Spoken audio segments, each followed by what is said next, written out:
All right, folks, we're back. National championship game tonight. UConn and San Diego State. It's been a tremendous year. Thank you so much for joining us, following us as always here. Like, subscribe here at FTN. We are extremely proud of the college basketball product that we put out for you this year. Frank, Mike, Nick, myself, Ryan, everybody here who goes above and beyond. Walt, who does an amazing job, of course, getting you through, and he still has shows left for us. Tonight, national championship, one shining element, March Madness, the culmination of what has been a spectacular tournament. And I have several things to say. Number one, I was very critical here of the seeding committee because I didn't think there was a process by which they were following, sort of organizing the teams and really going through a fair process. But whatever gave us this tournament, you can't complain.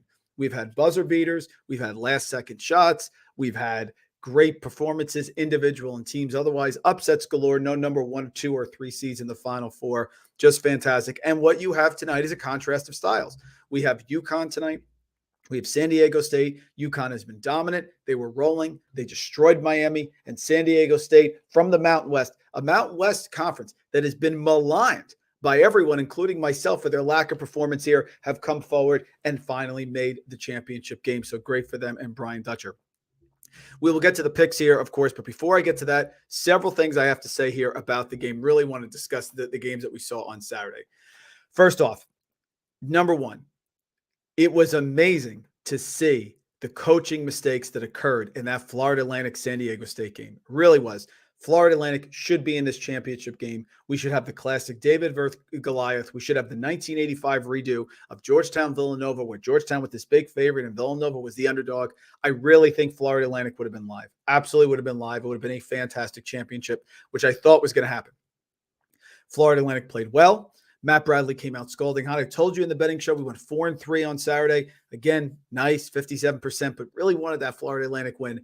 But I told you that if you believe in the Aztecs, believe in Matt Bradley. He comes out and scores, 11 points in the first 5 minutes, which was absolutely incredible, and just is on fire, just a different player from the last couple games. But the Owls did not give up, and they chip away, and they come all the way back. They have a 7-point lead, 40-33, high-scoring game, which no one thought there at the half. Then they come out, they extend the lead. They got up to double digits. I think it was 14, 15 points. And then that key stretch there, sort of late in the second half, which was the killer, which was when they got offensive rebound after offensive rebound, free throw rebound after free throw rebound, and chipped away. However, the end of the game, an abject disaster. I have no idea why Dusty May called timeout with 17 seconds left. He had the ball. San Diego State was not pressuring them. They were not trapping them. They were not in trouble of turning the ball over. He had everything he wanted. He was facing a man defense. He had the right personnel, and he calls timeout. Now, the reason I hated it, and I said at the time I put it on Twitter, is because people always say you then have to worry about getting the ball in bounds again, and that's exactly what had to happen. He had to worry about getting the ball in bounds.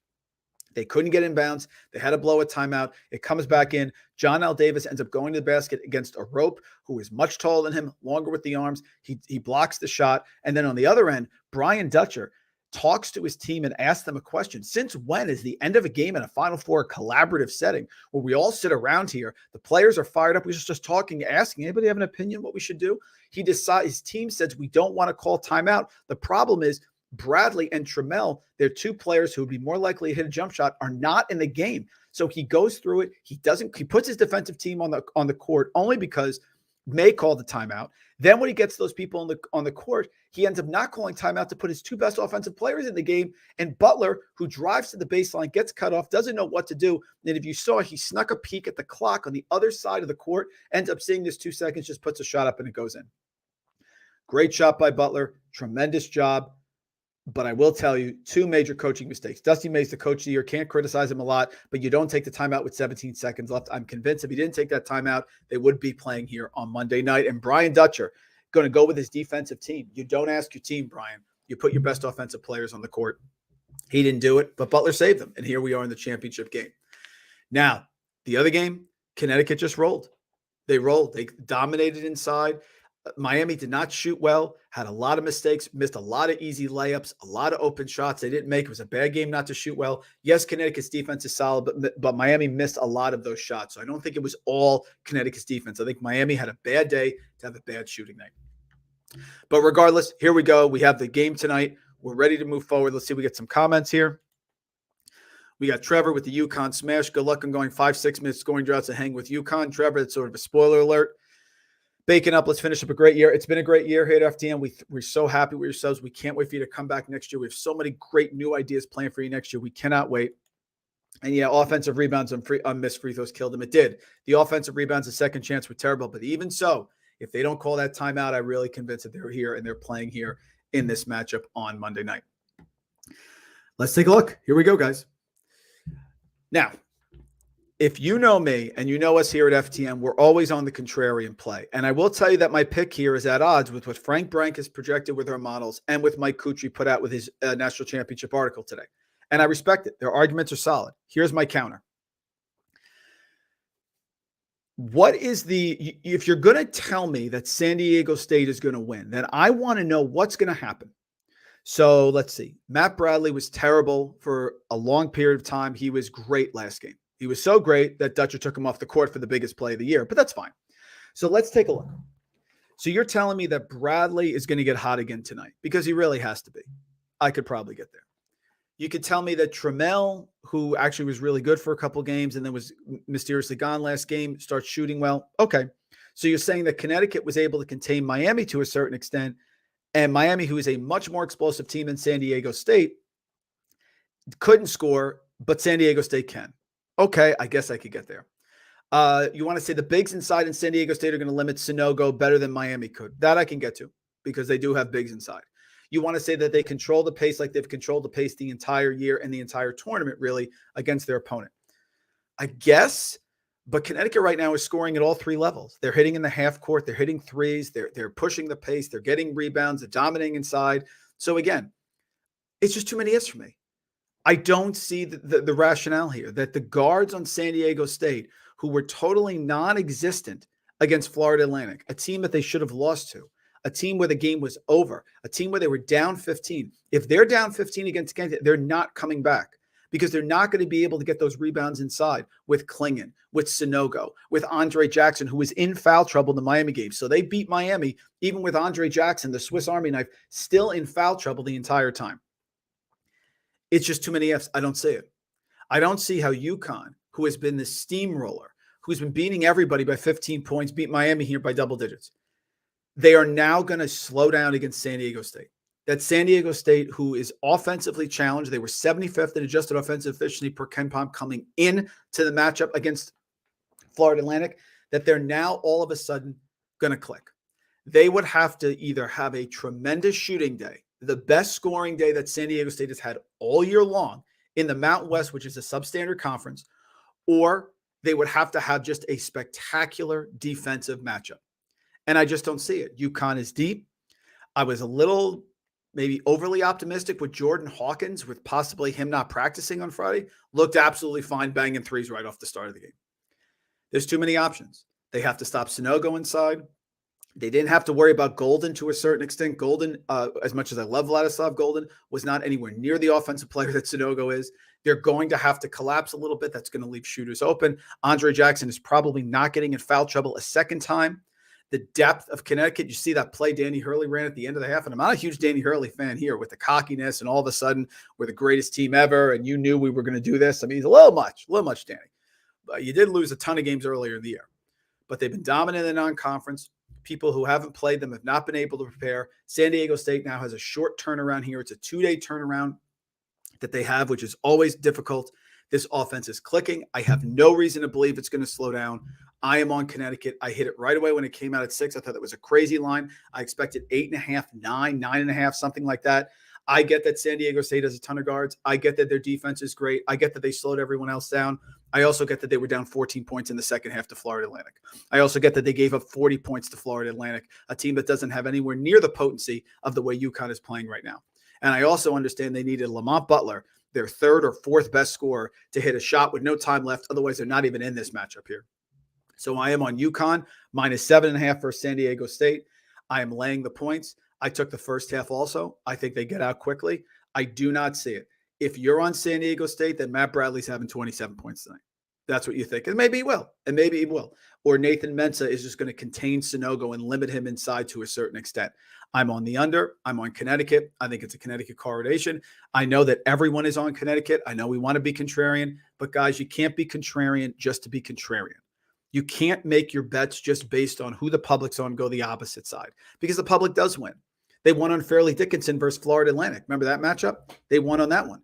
They've won on the Dallas Cowboys in the NFL over and over again, the most bet team. Duke has actually covered, and they actually covered a lot of games down the stretch of the second half. So sometimes the public does win. You cannot be contrarian just to be contrarian. If you think San Diego State is going to slow the game down today, I respect that. If you think that Adam Seiko, who can get scalding hot from three, can make some threes, if you think Matt Bradley is going to have another big performance, that at least is logical to me. I don't see any of that stuff happening. I think it's a UConn coronation. I think they're up like 20-16. Then they push it to 25-16, and they run away and hide. And if San Diego State gets down, the only way they get back in this game is by pounding the boards, which is what they did against Florida Atlantic. Second chance after second chance. Nathan Mensah with a short jumper. Jaden Lee. UConn has way too much talent inside in order to be able to take that out. It's not going to happen. So I am on Connecticut. Minus 7.5. A lot of great minds. You can read Mike's article, Mike Cucci article, which is tremendous. Or on San Diego State. I am not there. I don't see it. I don't think San Diego State in the Mountain West with inferior competition, teams that have not played well against UConn, who has steamrolled everybody in the non-conference. Yes, San Diego State has played well, but they needed a free throw. They had played Alabama, which was a team that certainly had their struggles this year. Off the court as well. They had the bad mojo going on. They struggled. No interior presence. Connecticut had interior presence, but you had Kalkbrenner, who is not a one-on-one player. So what San Diego State did is they tried not to play him they played him one-on-one and dared him to make moves he couldn't. Sonogo can make moves. Klingon can make moves. Plus they got out in fast break. Creighton also a little bit soft. Connecticut is not going to be soft. They're not going to be pushed around here. I don't see it. San Diego State should have lost to Florida Atlantic. They're in this game. Congratulations. They need to have their best scoring game and their best defensive game, and I don't see either one of those happening, so I am on Connecticut. I'm also on the under here. I think you can get there with laying the big number in the under. San Diego State's unders have been, except for the last game against Florida Atlantic, I think they had 12 consecutive unders, 14 of the last 15. The only one prior to that, I think, was the UNLV game. Don't see it here. I'm going under. I think Connecticut slows them down. I think it ends up being like a 72-53 game, something like that. I just think they run away and hide by about 12 to 15 points. And yes, I'm on the under as well. I'm going to go back to the Sonogo under on points, rebounds, assists. Let's keep in mind that as much as Sonogo had a great game, he banged 2 threes to start that game, which really should have told us all we need to know that we were in trouble here. Adama Sonogo hitting 2 threes. They asked Danny Hurley at the under 16 timeout, and he said, yeah, he doesn't really normally take those ever, or especially in this sort of spot. But they went in, and he felt good, and that's fine. So I'm going to go under with Sonogo. I think he could easily have like a 13-10 game, something like that, 14-8, something around those lines. It is lower, and especially him coming off the big game, I think a lot of people are going to push the over on this. Yes, I do like San Diego State's interior defense. I just think they have too many weapons. There's other players who I think are going to score here, which I'll get to in a minute, but I like the under on Sonogo 24.5. Matt Bradley, do it to me again. You were terrible for 2 games. You came scalding hot here. You had 11 points in the first 4 minutes, and then he ended up with 20 points at the end of the game. I think the exterior defense with Newton, Jordan Hawkins, I think they do limit them. I think they pressure Matt Bradley. Matt Bradley, again, sitting down when things are in trouble. When they had that game against Creighton and they made their run, Bradley was down sitting on the sideline because he's not a great defender. You're going to take a player out, San Diego State, who is your only really major scoring option. You're going to take him out at the biggest moment of the game. It shows you that Dutcher has a very quick hook with Matt Bradley. So if Matt Bradley's not hot, he's not hitting his shots early, he could be sitting down tonight. So I'm going under with Bradley as well. And probably the most impressive player to me, the entire UConn run here has been Jordan Hawkins. Has just elevated himself to a new level. People were critical of Tristan Newton, and so am I, and he's solid. But Jordan Hawkins is a difference maker. And even coming off the stomach virus or whatever he had, he was banging threes right away. He's the one I don't think they have an answer to. San Diego State did not have answer to Elijah Martin, who was scalding hot, who again should have gotten that ball for that last shot, and he could have got it to him if he didn't call timeout. Martin got it off the timeout, then the clock was running down, so he shoveled it to Davis. Just a disaster how Florida Atlantic ended that game. But I like Jordan Hawkins over 14.5 points here as well. I think it's a solid game for Sunogo, but not great. I think it's a big one for UConn, and I think Hawkins is absolutely scalding hot. By the way, his 3-pointers are 2.5. So if you want to go over on his 2.5 threes, I'm fine with that as well. So just to recap, we got a ton of comments coming in here. I'm on UConn minus 7.5. I would lay up to 8.5 in this game.